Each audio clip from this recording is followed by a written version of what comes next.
Who's ready for an honest conversation? Honest being the operative word. Where's the protests and the demonstrations and the mass hysteria caused by the national press about what's happened in the last week? You see, recently, there was a guy called George Floyd. That's him, in the United States of America. He was murdered by a police officer. Now, I saw a bad man getting murdered by a bad cop. But no, the media rammed it down our throats that an innocent black man got killed by a bad white cop. Colour, race was introduced, which created enormous tension. We in the UK inherited that tension. It then turned to our streets. There was Black Lives Matter protests, left, right and Chelsea. A lot of them are peaceful, no problem at all. I'm all for peaceful protest. It's how we get change. That's what Martin Luther King done. But anyone that was violent and aggressive and intimidated, to me their lives didn't matter. And anybody that condemned that behaviour, if they weren't black themselves, were deemed as a racist. Not the case at all. You're judged by your behaviour and the way you conduct yourself. Skin colour is irrelevant and black lives do matter. When I read that, when I was reading the hashtags that was trending, that black lives matter, it's like, yeah, I totally agree. They absolutely do. But so do white lives. So do brown lives. Everybody matters. Everybody's life matters, particularly if you're a good person. But the virtual signalling celebrities that were apologising for jokes they cracked years ago, and football players with their political slogans, Black Lives Matter on their sports top, not allowed the poppy, no political statements, but the BLM hashtag that was becoming very, very popular, they could have that emblazoned on their top. Double standards, it's going to create chaos. It can't be one for one and another for another. We've got to come together and we've got to be equal. But let's have an honest discussion. Why, of late, anyone that condemned the loutish thuggery that was caused by the BLM protesters, the bad ones, were branded racists. The veterans that wanted to stand in front of the Winston Churchill statue were branded far right-wing thugs. All over the media. All the do-gooding armchair heroes trolling people's internet posts, calling them every derogatory name you can think of. And there's nothing much worse than a racist, but yet that card was being pulled out of everybody's top pocket. Black lives mattered the most. Police were taking the knee. People were apologising for jokes that they cracked 20 years ago. People were apologising for things they've never ever done before.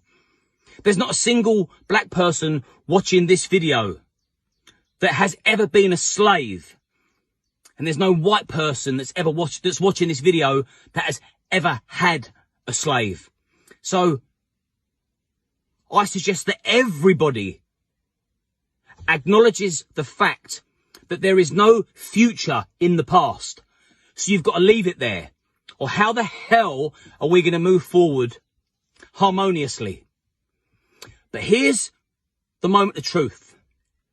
Where is the mass hysteria and the voices now? Last weekend in Reading, 3 innocent people slaughtered. They were white, weren't they? That's why they couldn't be promoted as victims. That's why we couldn't express our concern that 3 white people were slaughtered due to difference of belief and political views. Where's Antifa when that happens? That's the height of fascism, actually taking someone's life because they have a different view.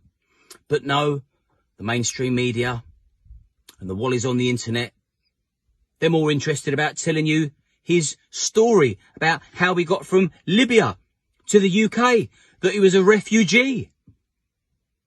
He wasn't seeking refuge. Other places he could have gone. Egypt is directly next to Libya.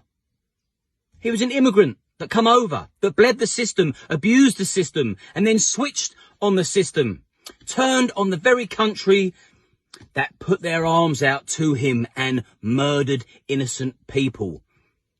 But because they were white people and he wasn't, no one's made much of a fuss about it, which is a tragedy. And I'm not saying that we should tag people's skin colour to incidents, but what's good for the goose is good for the gander.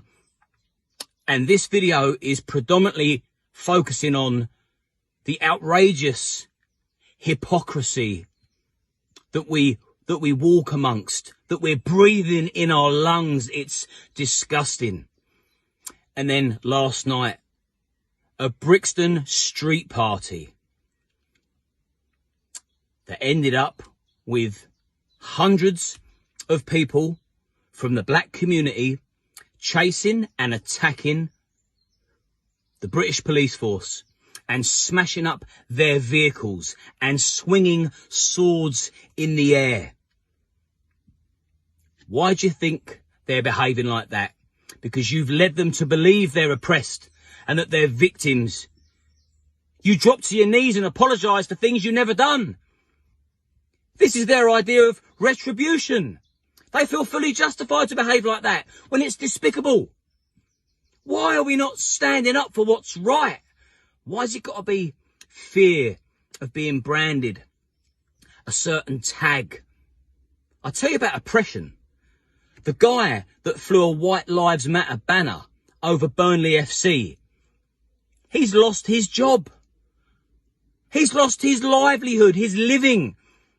Food on the table to feed his children, taken from him, gone. Because his PC employer couldn't take the pressure or the flack of people branding somebody that works for him as a racist, because he merely stated that white lives matter, which they absolutely do. And 3 white lives were taken innocently only days before at Reading. Why shouldn't he be able to put a banner up that says, hey, you know what, don't forget about the white folk. You know, there's a lot of focus on the black community at the moment, but don't forget about us. Because soon people are actually going to start believing that people with white skin are racists. And white people are going to be walking back from the pub on a Friday night and they're going to get jumped and get their heads kicked in by a mob of angry black men that feel victimised and that are convinced and brainwashed by the media that white people are the devil. We've got to start calling it for what it is. It's not black versus white versus brown. It's right versus wrong. It's good versus bad. And right and good should win every single time. But we're giving the bad and the wrong so much ammunition with false propaganda and nonsense and rehashing history. And we're not talking last week. We're talking centuries ago. Why can't we let sleeping dogs lie? Why can't we report on white victims if we can report on black victims? Why can't it be an even balance? Better still, let's leave colour out of it, because it is going to create one almighty race war in which we don't need. We've already got tensions amongst religions. We're not even allowed to talk about the white British female children that have been systematically abused up and down the country by groups of men that aren't white. We're not allowed to talk about that. In fact, some people get sent to prison for mentioning it because it's so offensive. And it's phobia this. I've even got to be careful how I word this video, because somebody somewhere will be just waiting for the perfect moment to get it removed. Get me unpublished again because I'm talking too much sense. An eye for an eye leaves us all blind. You know that. There's no future in the past, so we've got to leave it there. We've got to come together. We've got to move forward as human beings. The media have got to stop bringing the colour of people's skins into their headlines and just rattling the hornet's nest. It's dangerous. Look what's happening. It's disgusting. The government, you've got so much to answer for. We are so weak. This country is such a good country to live in. That's why everyone is sneaking in. Through Dover, through Calais, through Hastings. People are coming over on the boats. Everybody wants to come here because it's a free, easy ride. And there's no consequence for outrageous behaviour. And the level of violence is getting more and more extreme. And we're becoming desensitised to it. You allow third world mindset in, you get third world behaviour. Simple as that. No one wants to feel unsafe in the UK. It's not how it's supposed to be over here. Everyone is supposed to get on. But the lies and hypocrisy is going to absolutely kill this country if it's not dead and buried already. Stop bringing race into it. Stop apologising for things that you've not done wrong. Stop apologising for old jokes that you cracked. Stop falling into this trap of victimisation. Who wants to be a victim? Have some pride, for fuck's sake. And who wants to actually believe that they've done something so horrifically bad that they've got to apologise for it? Don't fall for the media's headlines.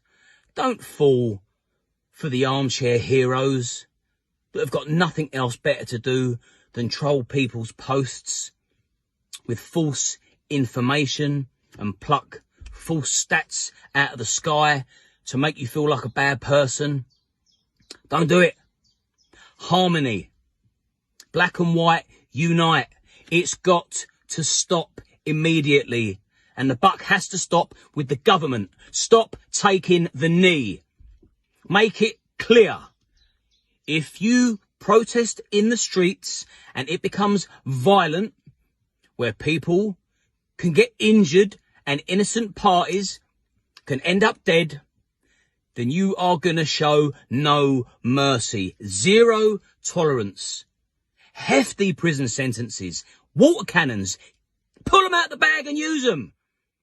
You're free to do what you want. You're in charge. You're the government. Why on earth are you allowing all this anarchy and people turning against the police? Where's the law and order? Nobody is going to feel safe anymore walking the streets. You may as well call a curfew, because no one's going to want to go out after dark in fear of getting lynched because of the propaganda that's being pumped into people's subconscious minds. Come on. I know there's a lot of wallies out there.